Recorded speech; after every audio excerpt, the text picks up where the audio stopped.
Hey guys, so just a quick little update slash question and all that side of things. So I'm after getting my Rustbuster Epoxy Mastic in the post, and it came isolated in this bubble stuff, peanuts I think some people call them, packaging peanuts. And I paid €155-ish for this. And while the product may well be fantastic, am I being a little bit ridiculous thinking that getting the tins, every single tin is all bashed up like this? That's just a little bit for the price of the product. And I mean, they were perfectly isolated. For them to be coming out like that, I think is a bit ridiculous. But then maybe look at it, it's not going to affect the actual item, but the fact that these are so bashed up, like, and this was definitely how they were packaged, because the packaging was all perfect on them and they were so well isolated. There's no way that this kind of dinting could have happened any other way but in their warehouse. Is that just a little bit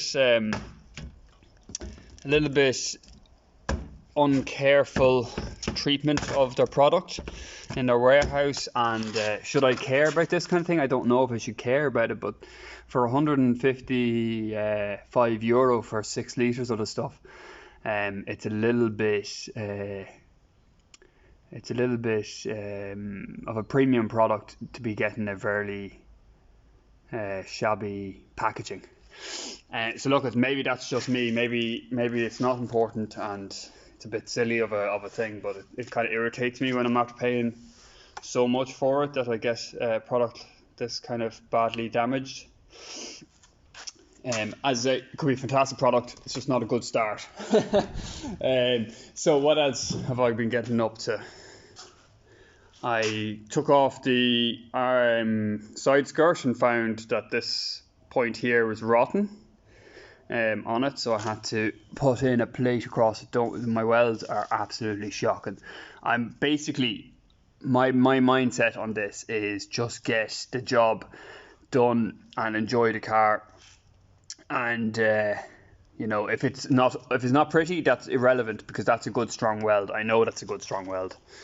And I have, let me see the other side. The other side, I've got a bit of a more difficult task. So I got a plate put in here. I have the same plate on this side. I have a plate put in here. So that's all looking good. This here is actually quite difficult to make, because it has a plane going like this. It has the plane going like this, and then there's an indent here, a detent, to match down. So you have a curve going like this with a fold already in it. So that curve is going to be quite difficult to get. And then to add more to it, you have another indent here. So that's a very difficult panel to make. And I had an attempt at making it even out of cardboard, and it was quite difficult. And then on the inside it's even more difficult, because that indent becomes a detent here, and it's quite tricky.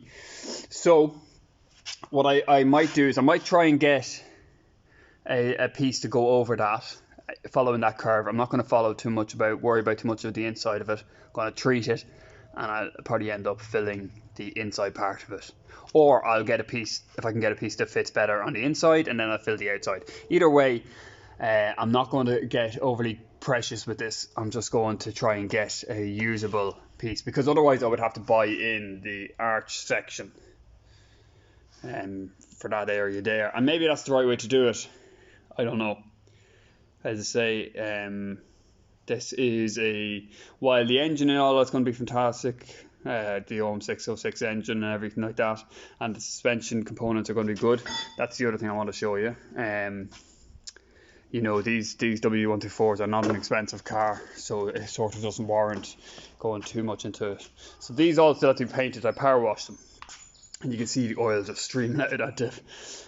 But these came in So I got them blasted and powder coated.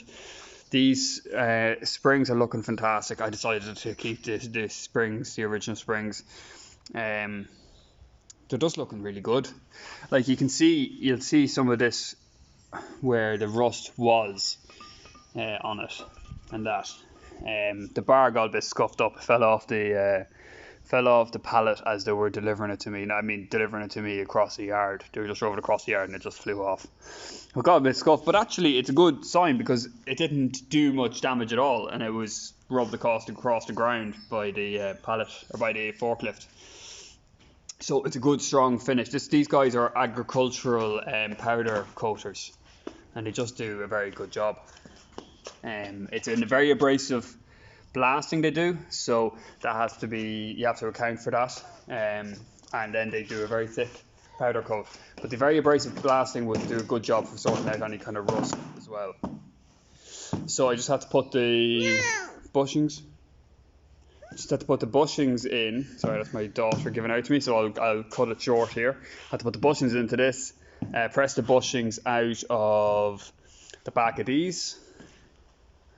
There, I'm going to do that with, I got a new used bench vise there, record number 3.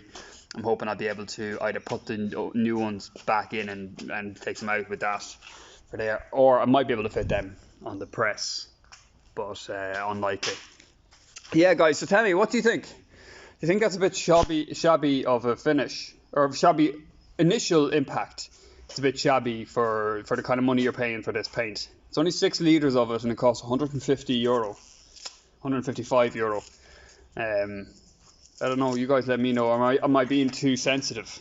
Is this doesn't necessarily speak to the product at all? I don't know. Anyway, guys, thanks for watching. I hope you guys are all getting your work done and everything now that we're on lockdown here in Ireland. We're locked down in the UK, I believe, as well. You guys in the US are in a different story altogether. But yeah, I hope you guys are getting work done. I'm trying to get as much done, but I have the daughter with me, so I can't do that much welding when she's around, or any welding when she's around. So I'll be mainly doing gardening and that kind of stuff. But anyway, thanks for watching, guys. Appreciate it. Talk to you soon. Bye bye.